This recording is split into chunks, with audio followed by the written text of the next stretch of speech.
తాడేపల్లి ప్రభుత్వ భూమిలో అనుమతులు లేకుండా నిబంధనలకు విరుద్ధంగా నిర్మిస్తున్న వైఎస్ఆర్సీపీ పార్టీ భవనాన్ని కూల్చివేయటం పట్ల ప్రభుత్వాన్ని అధికారులను అభినందిస్తున్నట్లు ఏపీ హేతువాద సంఘం రాష్ట్ర అధ్యక్షులు నార్నే వెంకట సుబ్బయ్య అన్నారు. దొంగ బాబాలు, స్వాములు, ఆశ్రమాలు పేరుతో ప్రభుత్వ భూములు ఆక్రమించిన వారిని గుర్తించి తక్షణమే అరెస్టు చేసి వారి ఆధీనంలో ఉన్న భూములు స్వాధీనం చేసుకోవాలని డిమాండ్ చేశారు.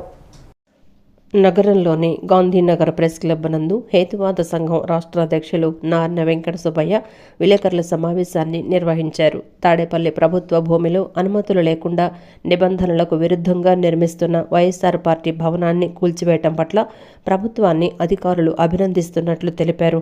దొంగ బాబాలు, స్వాములు, ఆశ్రమాల పేరుతో ప్రభుత్వ భూములు ఆక్రమించిన వారిని గుర్తించి తక్షణమే అరెస్టు చేసి వారి అధీనంలో ఉన్న భూములు స్వాధీనం చేసుకోవాలని డిమాండ్ చేశారు. గత ప్రభుత్వానికి ఎన్నిసార్లు ఫిర్యాదు చేసినా పట్టించుకోలేదని మండిపడ్డారు. ఆక్రమిత భూముల పట్ల ప్రభుత్వం కఠినంగా వ్యవహరించాలని కోరారు.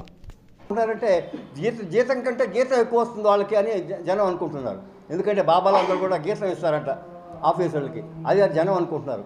సరే, అదొక అంశం. కాబట్టి ఇప్పుడు మేము ఇదే విషయాన్ని ఇప్పుడు నేను చెప్పిన బాబా విషయము 2002లో ఇప్పుడు ఉన్న మన స్పీకర్గా ఉన్నట్లు అయ్యన పాత్రుడు గారు నిన్న స్పీకర్ అయ్యాడు కదా.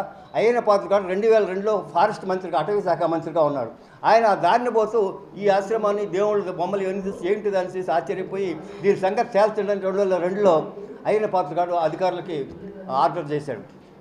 ఈ 20 సంవత్సరాల నుంచి మేము హేతువాసంగా ఫైట్ చేస్తూ ఉన్నాం.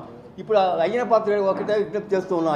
అయ్యన పాత్రుడు గారు 2002లో మీరు మొదలుపెట్టిన పనిని ఇప్పుడు మీరే పూర్తి చేయండి అని మేము స్పీకర్ గారికి విజ్ఞప్తి చేస్తున్నాం. ఎందుకంటే ఈ 10 లోకాయుక్తకి మేము కంప్లైంట్ చేసి 10 ఏళ్ళు అయింది. ప్రిన్సిపల్ సెక్రటరీ హ్యాండ్ ఓవర్ చేసుకోని చెప్పి 3.5 సంవత్సరం అయింది, అతిగతి లేదు. కాబట్టి స్పీకర్ గారికి కూడా మేము లెటర్ పెట్టాము నిన్న, ఈ భూమిని మీరే పూర్తి చేయండి, మీరే స్వాధీనం చేసుకోండి అని.